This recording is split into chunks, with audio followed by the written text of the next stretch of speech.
Mr. Speaker, the President of the United States.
Members of Congress, I have the high privilege and the distinct honor in presenting to you the President of the United States.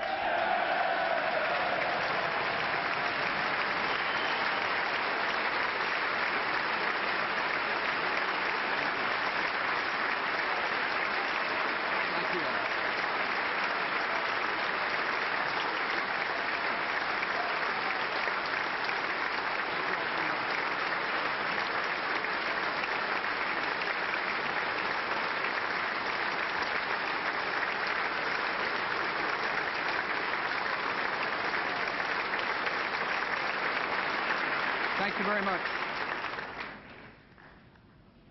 Mr. Speaker, Vice President Cheney, members of Congress, distinguished guests, fellow citizens. As we gather tonight, our nation is at war, our economy is in recession, and the civilized world faces unprecedented dangers. Yet the state of our union has never been stronger.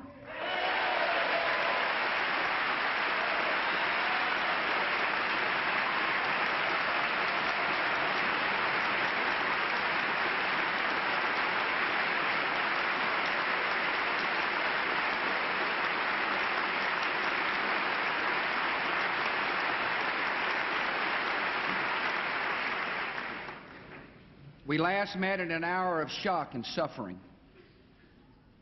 In 4 short months, our nation has comforted the victims, begun to rebuild New York and the Pentagon, rallied a great coalition, captured, arrested, and rid the world of thousands of terrorists, destroyed Afghanistan's terrorist training camps, saved the people from starvation, and freed a country from brutal oppression.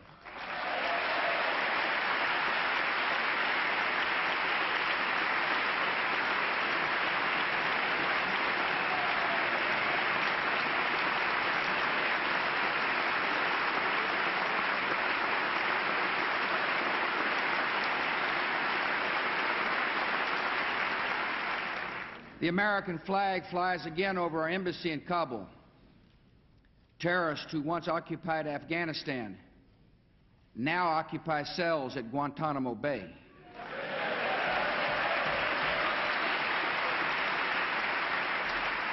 And terrorist leaders who urged followers to sacrifice their lives are running for their own.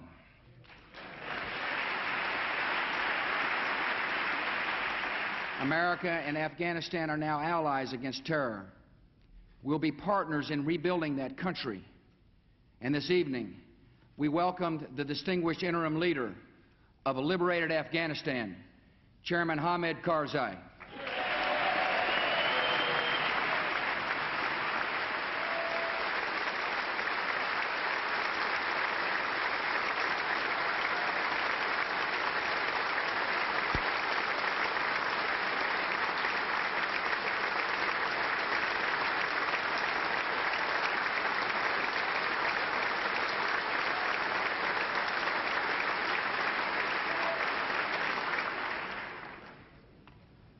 The last time we met in this chamber, the mothers and daughters of Afghanistan were captives in their own homes, forbidden from working or going to school. Today, women are free and are part of Afghanistan's new government, and we welcome the new Minister of Women's Affairs, Dr. Seema Sumar.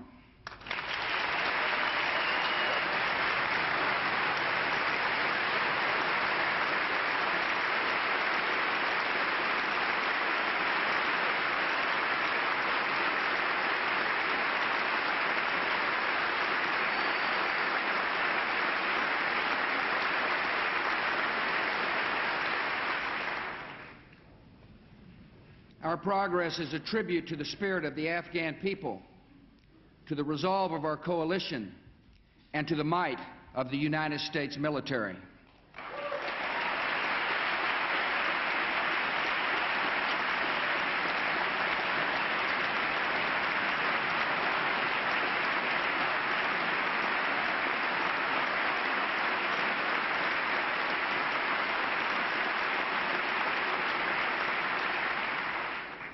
When I called our troops into action, I did so with complete confidence in their courage and skill.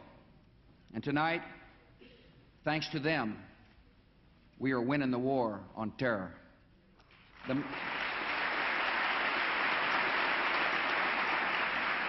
men and women of our armed forces have delivered a message now clear to every enemy of the United States, even 7,000 miles away, across oceans and continents, on mountaintops and in caves. You will not escape the justice of this nation.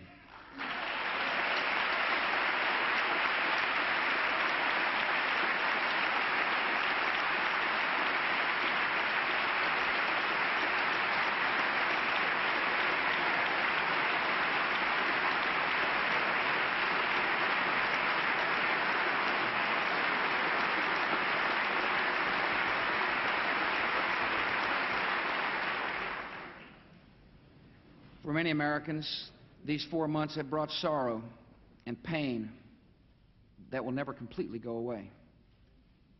Every day, a retired firefighter returns to ground zero to feel closer to his 2 sons who died there. At a memorial in New York, a little boy left his football with a note for his lost father. Dear Daddy, please take this to heaven. I don't want to play football until I can play with you again someday. Last month at the grave of her husband, Michael, a CIA officer and Marine who died in Mazar-e-Sharif, Shannon Spann said these words of farewell: Semper Fi, my love. Shannon is with us tonight.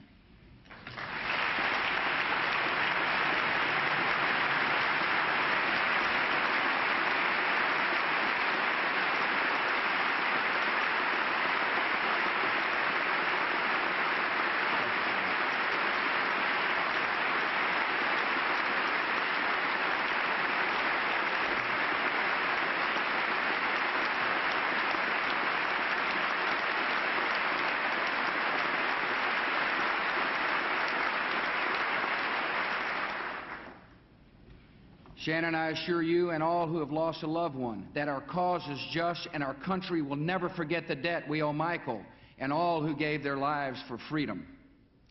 Our cause is just, and it continues. Our discoveries in Afghanistan confirmed our worst fears and showed us the true scope of the task ahead. We have seen the depth of our enemies' hatred in videos where they laugh about the loss of innocent life. And the depth of their hatred is equaled by the madness of the destruction they design. We have found diagrams of American nuclear power plants and public water facilities, detailed instructions for making chemical weapons, surveillance maps of American cities, and thorough descriptions of landmarks in America and throughout the world. What we have found in Afghanistan confirms that far from ending there, our war against terror is only beginning. Most of the 19 men who hijacked planes on September the 11th were trained in Afghanistan's camps, and so were tens of thousands of others. Thousands of dangerous killers, schooled in the methods of murder, often supported by outlaw regimes, are now spread throughout the world like ticking time bombs set to go off without warning. Thanks to the work of our law enforcement officials and coalition partners, hundreds of terrorists have been arrested, yet tens of thousands of trained terrorists are still at large. These enemies view the entire world as a battlefield, and we must pursue them wherever they are.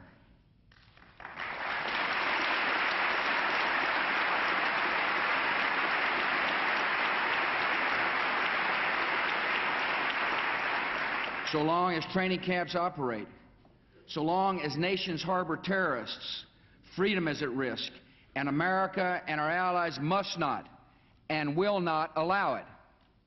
Our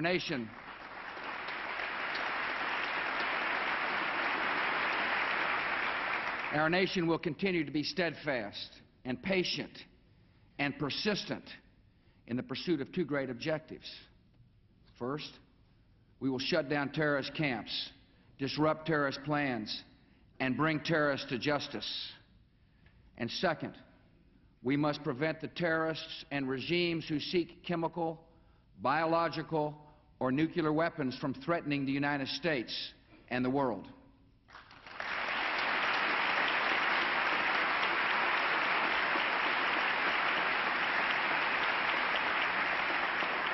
Our military has put the terror training camps of Afghanistan out of business, yet camps still exist in at least a dozen countries.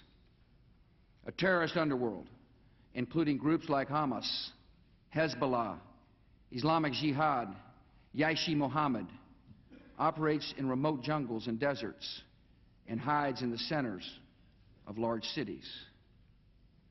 While the most visible military action is in Afghanistan, America is acting elsewhere.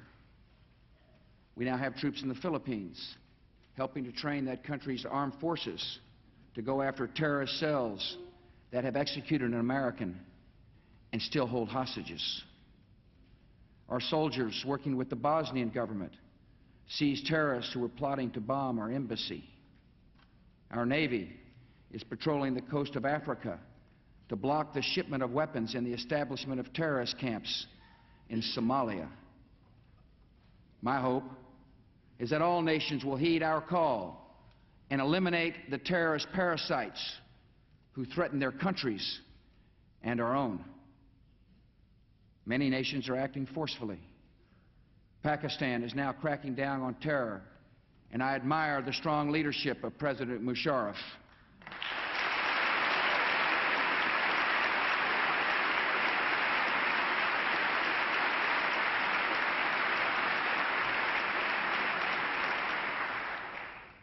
But some governments will be timid in the face of terror. And make no mistake about it, if they do not act, America will.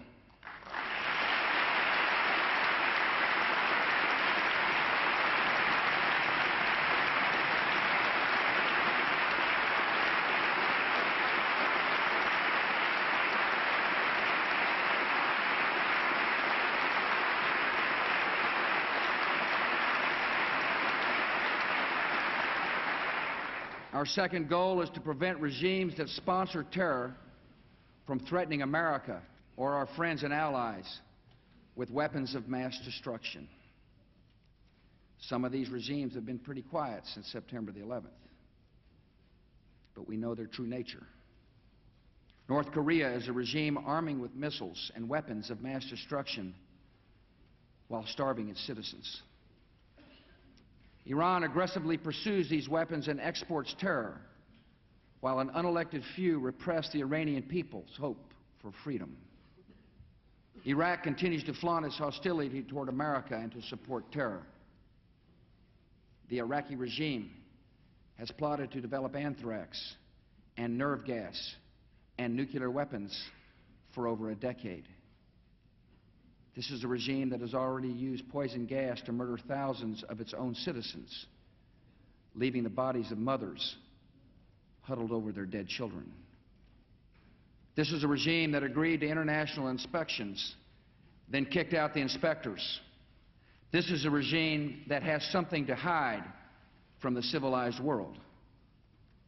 States like these and their terrorist allies constitute an axis of evil, arming to threaten the peace of the world. By seeking weapons of mass destruction, these regimes pose a grave and growing danger. They could provide these arms to terrorists, giving them the means to match their hatred. They could attack our allies or attempt to blackmail the United States. In any of these cases, the price of indifference would be catastrophic. We will work closely with our coalition to deny terrorists and their state sponsors the materials, technology, and expertise to make and deliver weapons of mass destruction. We will develop and deploy effective missile defenses to protect America and our allies from sudden attack.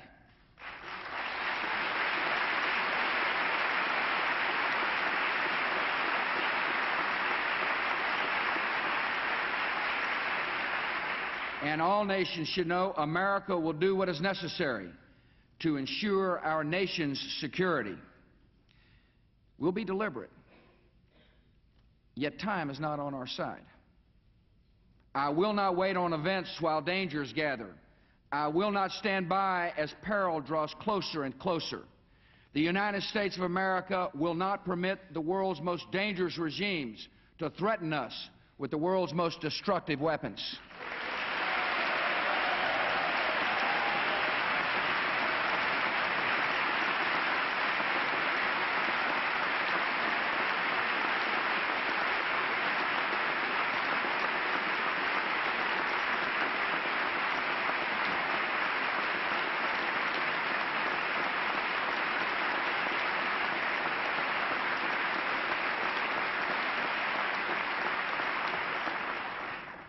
Our war on terror has well begun, but it has only begun. This campaign may not be finished on our watch, yet it must be, and it will be, waged on our watch. We can't stop short. If we stop now, leaving terror camps intact and terror states unchecked, our sense of security would be false and temporary. History has called America and our allies to action, and it is both our responsibility and our privilege to fight freedom's fight.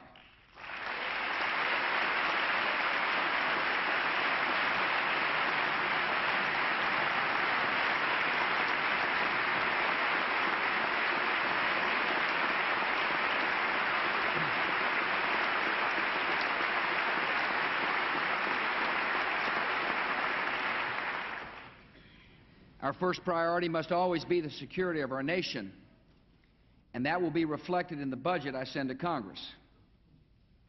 My budget supports three great goals for America. We will win this war, we'll protect our homeland, and we will revive our economy. September the 11th brought out the best in America and the best in this Congress, and I join the American people in applauding your unity and resolve.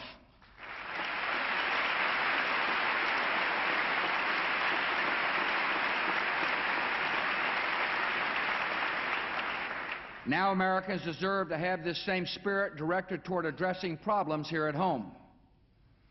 I'm a proud member of my party. Yet as we act to win the war, protect our people, and create jobs in America, we must act first and foremost not as Republicans, not as Democrats, but as Americans.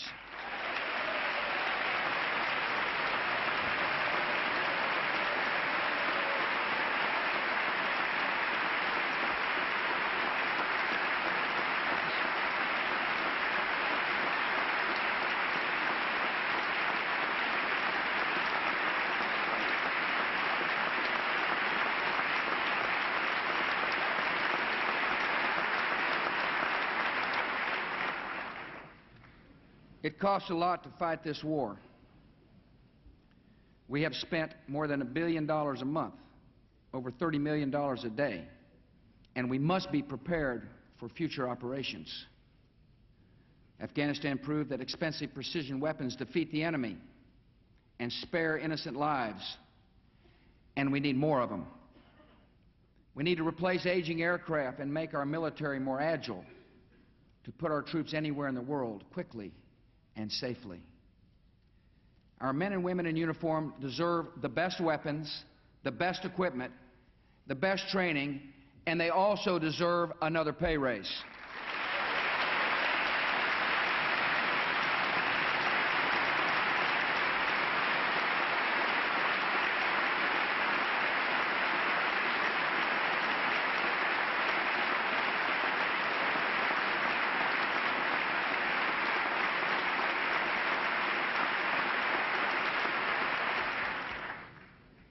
My budget includes the largest increase in defense spending in 2 decades, because while the price of freedom and security is high, it is never too high. Whatever it costs to defend our country, we will pay.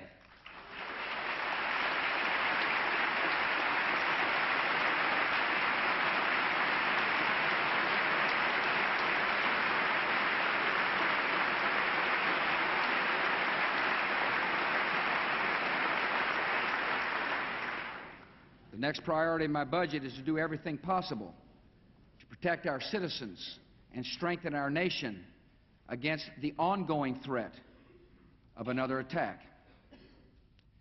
Time and distance from the events of September the 11th will not make us safer unless we act on its lessons. America is no longer protected by vast oceans. We are protected from attack only by vigorous action abroad and increased vigilance at home. My budget nearly doubles funding for a sustained strategy of homeland security focused on 4 key areas: bioterrorism, emergency response, airport and border security, and improved intelligence. We will develop vaccines to fight anthrax and other deadly diseases. We'll increase funding to help states and communities train and equip our heroic police and firefighters.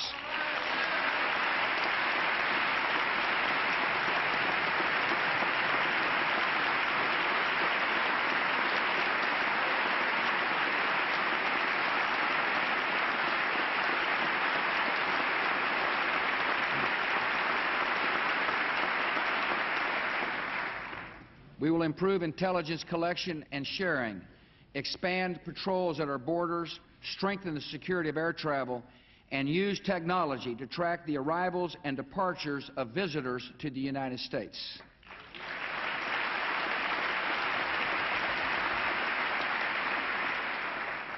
Homeland security will make America not only stronger, but in many ways better. Knowledge gained from bioterrorism research will improve public health. Stronger police and fire departments will mean safer neighborhoods. Stricter border enforcement will help combat illegal drugs.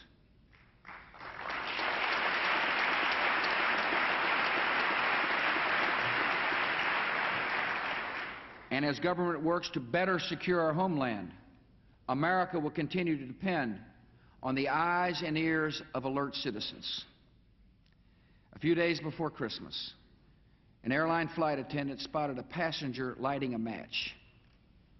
The crew and passengers quickly subdued the man, who had been trained by Al-Qaeda and was armed with explosives. The people on that plane were alert, and as a result likely saved nearly 200 lives.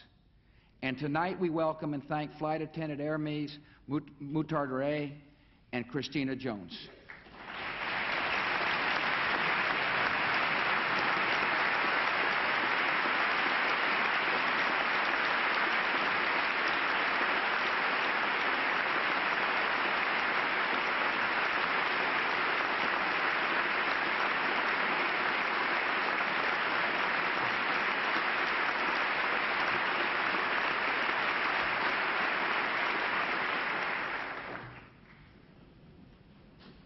Once we have funded our national security and our homeland security, the final great priority of my budget is economic security for the American people.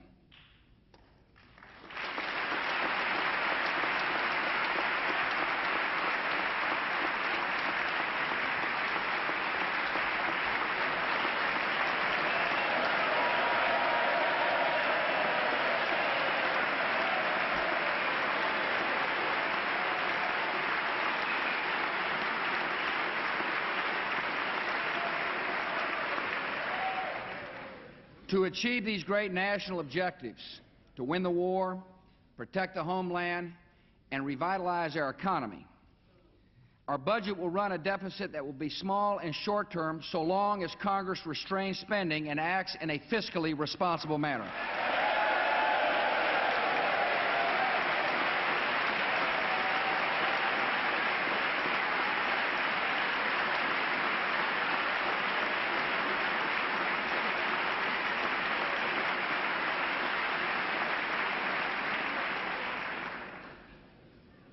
We have clear priorities, and we must act at home with the same purpose and resolve we have shown overseas. We'll prevail in the war, and we will defeat this recession.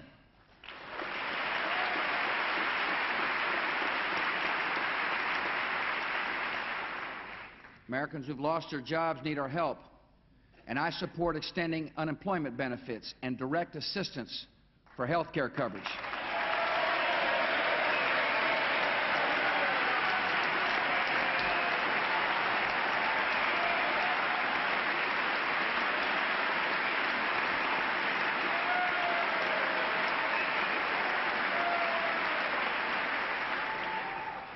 Yet American workers want more than unemployment checks.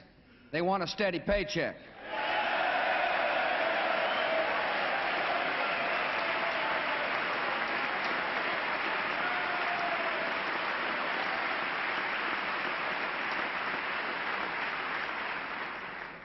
When America works, America prospers, so my economic security plan can be summed up in one word: jobs.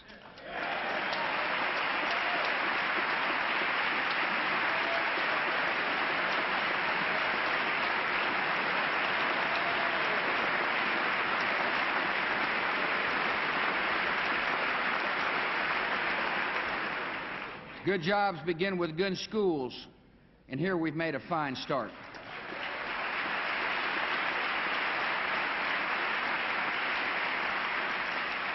Republicans and Democrats work together to achieve historic education reform so that no child is left behind.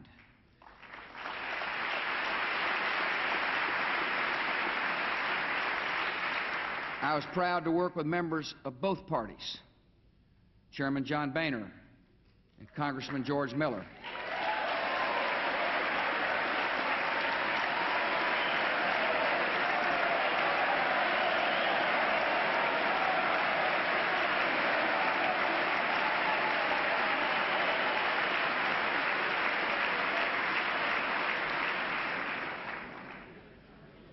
Senator Judd Gregg,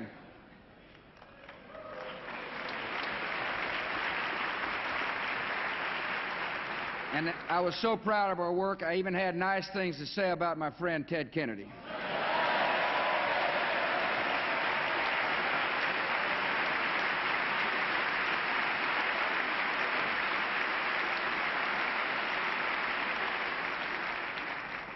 I know the folks at the Crawford Coffee Shop couldn't believe I'd say such a thing. But our work on this bill shows what is possible if we set aside posturing and focus on results.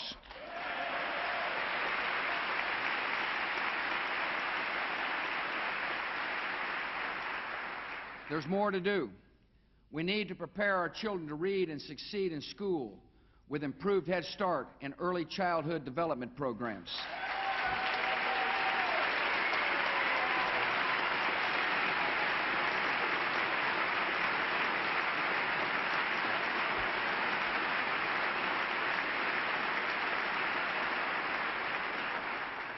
We must upgrade our teacher colleges and teacher training and launch a major recruiting drive with a great goal for America: a quality teacher in every classroom.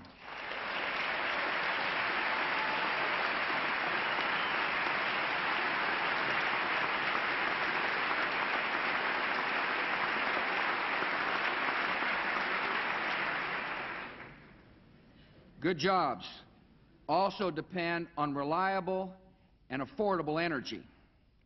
This Congress must act to encourage conservation, promote technology, build infrastructure, and it must act to increase energy production at home so America is less dependent on foreign oil.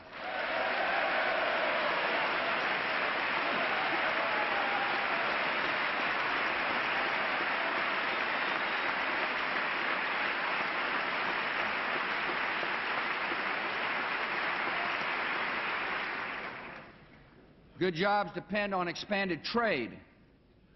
Selling into new markets creates new jobs. So I ask Congress to finally approve Trade Promotion Authority.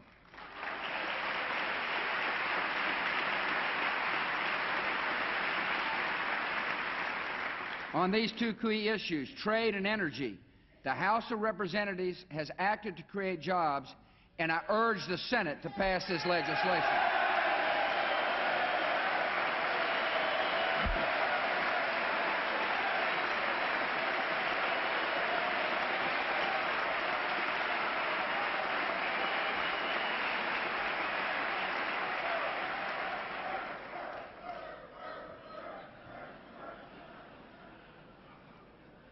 Good jobs depend on sound tax policy. Last year, some in this hall thought my tax relief plan was too small. Some thought it was too big. But when the checks arrived in the mail, most Americans thought tax relief was just about right.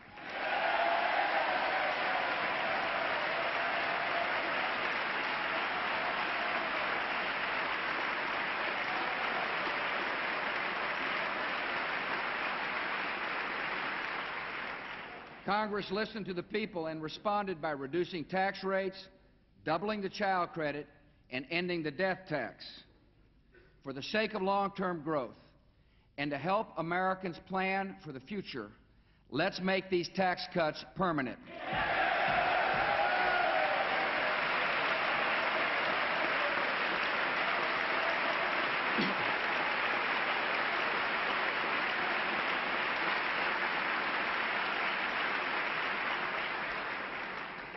The way out of this recession, the way to create jobs, is to grow the economy by encouraging investment in factories and equipment, and by speeding up tax relief so people have more money to spend. For the sake of American workers, let's pass a stimulus package.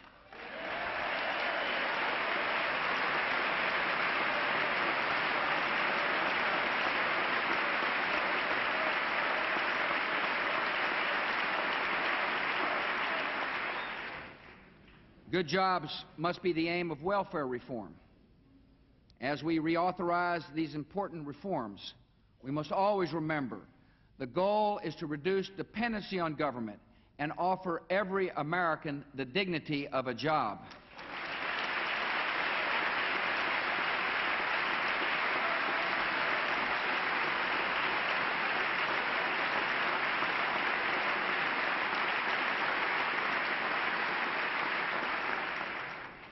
Americans know economic security can vanish in an instant without health security.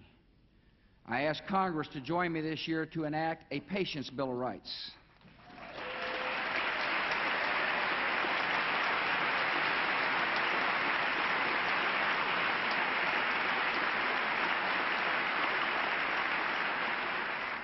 to give uninsured workers credits to help buy health coverage,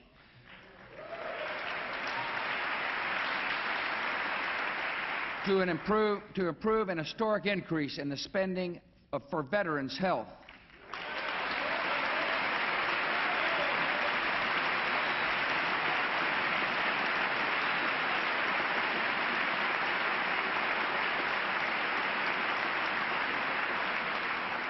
and to give seniors a sound and modern Medicare system that includes coverage for prescription drugs.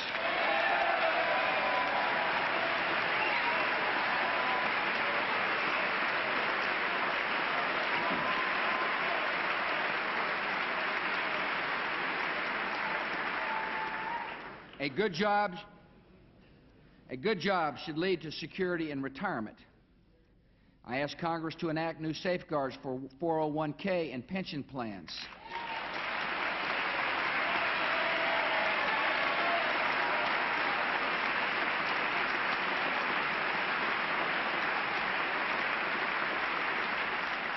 Employees who have worked hard and saved all their lives should not have to risk losing everything if their company fails.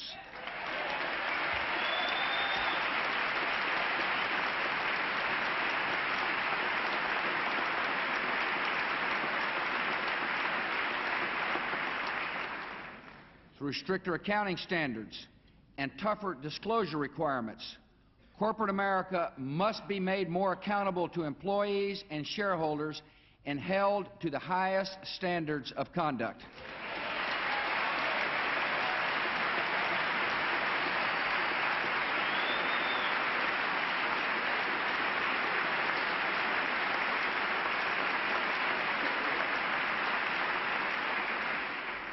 Retirement security also depends upon keeping the commitments of Social Security, and we will.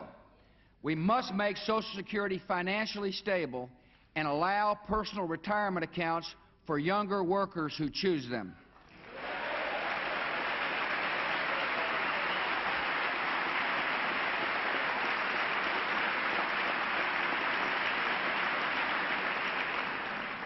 Members, you and I will work together in the months ahead on other issues. Productive farm policy,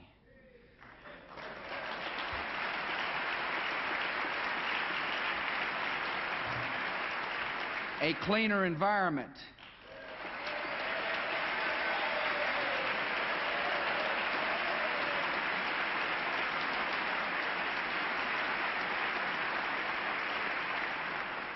broader home ownership, especially among minorities,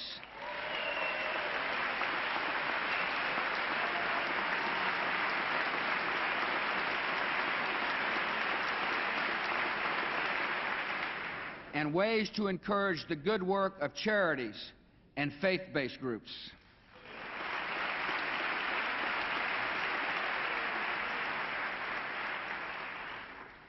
I ask you to join me on these important domestic issues in the same spirit of cooperation we've applied to our war against terrorism.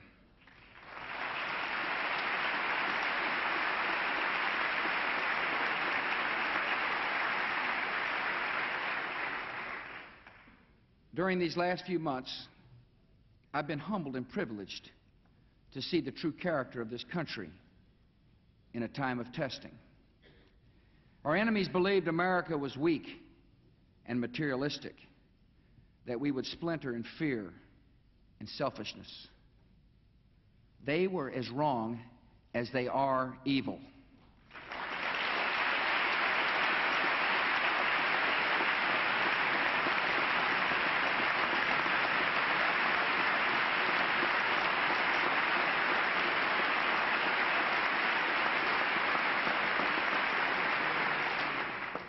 The American people have responded magnificently with courage and compassion, strength and resolve.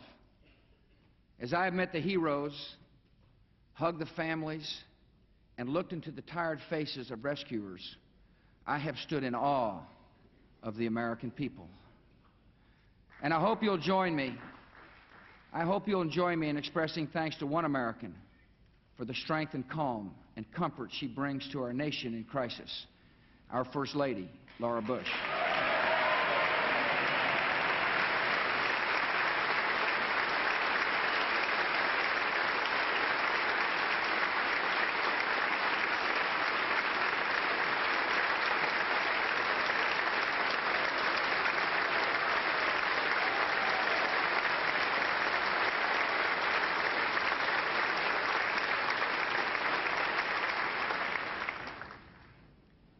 None of us would ever wish the evil that was done on September the 11th.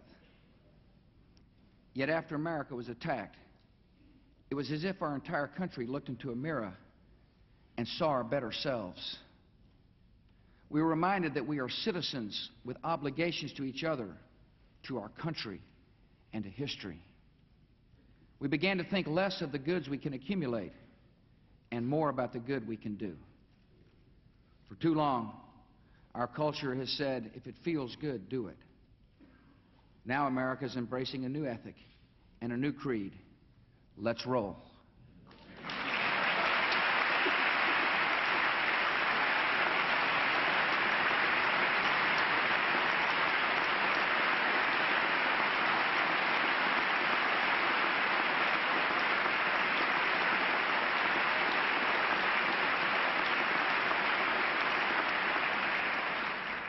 In the sacrifice of soldiers, the fierce brotherhood of firefighters, and the bravery and generosity of ordinary citizens, we have glimpsed what a new culture of responsibility could look like.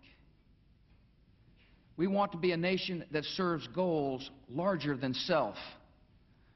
We've been offered a unique opportunity, and we must not let this moment pass. My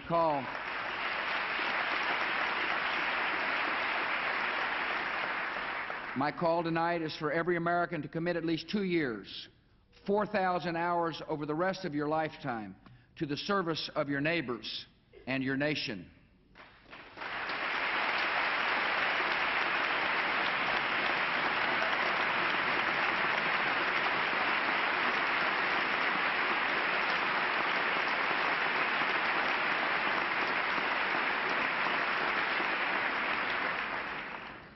Many are already serving, and I thank you. If you aren't sure how to help, I've got a good place to start. To sustain and extend the best that has emerged in America, I invite you to join the new USA Freedom Corps. The Freedom Corps will focus on 3 areas of need: responding in case of crisis at home, rebuilding our communities, and extending American compassion throughout the world. One purpose of the USA Freedom Corps will be homeland security. America needs retired doctors and nurses who can be mobilized in major emergencies, volunteers to help police and fire departments, transportation and utility workers well trained in spotting danger. Our country also needs citizens working to rebuild our communities. We need mentors to love children, especially children whose parents are in prison. And we need more talented teachers in troubled schools. USA Freedom Corps will expand and improve the good efforts of AmeriCorps and Senior Corps to recruit more than 200,000 new volunteers. And America needs citizens to extend the compassion of our country to every part of the world. So we will renew the promise of the Peace Corps, double its volunteers over the next 5 years,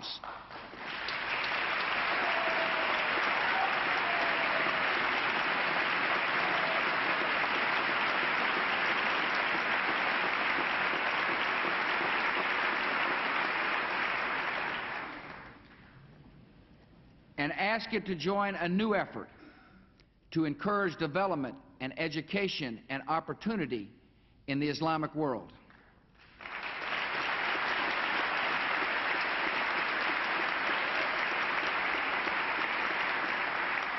This time of adversity offers a unique moment of opportunity, a moment we must seize to change our culture.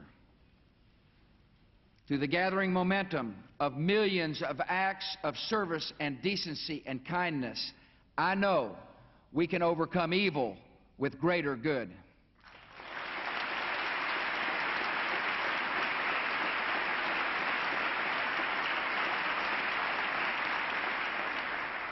And we have a great opportunity during this time of war to lead the world toward the values that will bring lasting peace.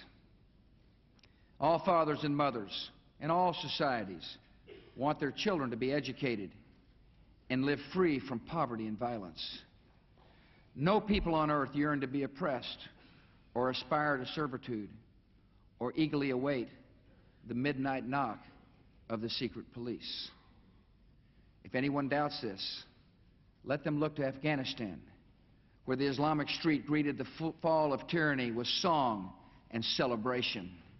Let the skeptics look to Islam's own rich history, with its centuries of learning and tolerance and progress. America will lead by defending liberty and justice because they are right and true and unchanging for all people everywhere.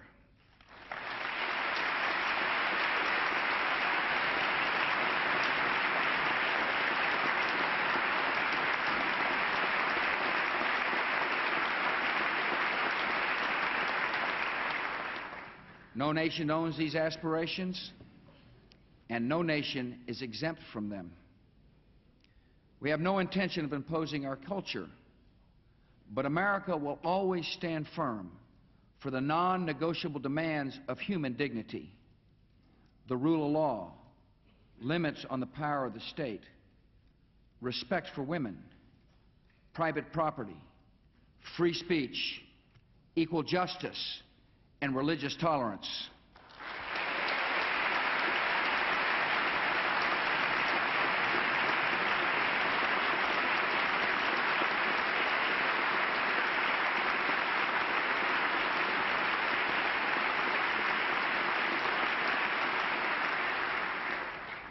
America will take the side of brave men and women who advocate these values around the world, including the Islamic world, because we have a greater objective than eliminating threats and containing resentment.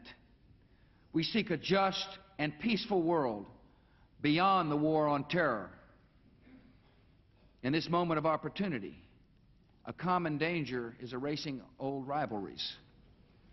America is working with Russia and China and India in ways we have never before to achieve peace and prosperity. In every region, free markets and free trade and free societies are proving their power to lift lives.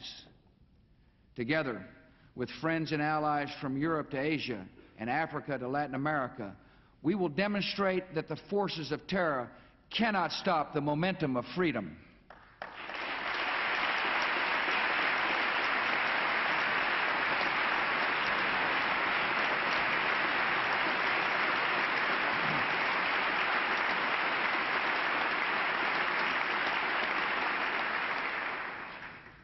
The last time I spoke here, I expressed the hope that life would return to normal. In some ways it has, in others it never will. Those of us who have lived through these challenging times have been changed by them. We've come to know truths that we will never question. Evil is real, and it must be opposed.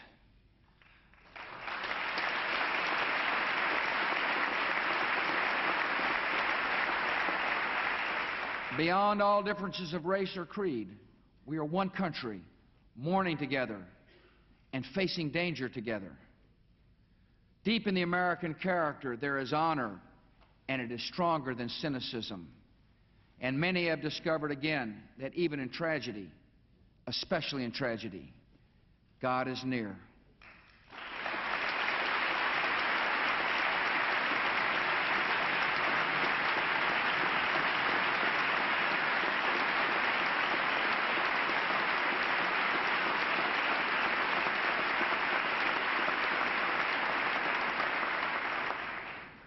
In a single instant, we realized that this will be a decisive decade in the history of liberty, that we've been called to a unique role in human events.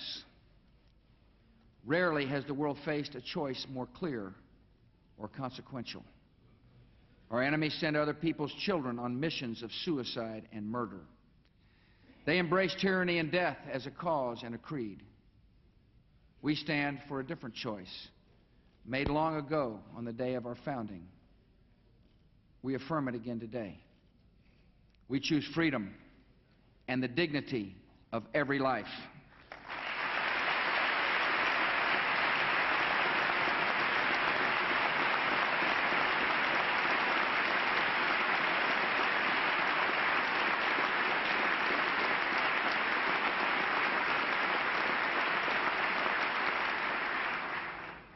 steadfast in our purpose, we now press on. We have known freedom's price. We have shown freedom's power. And in this great conflict, my fellow Americans, we will see freedom's victory. Thank you all. May God bless.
Chair declares the joint session of the two houses now dissolved.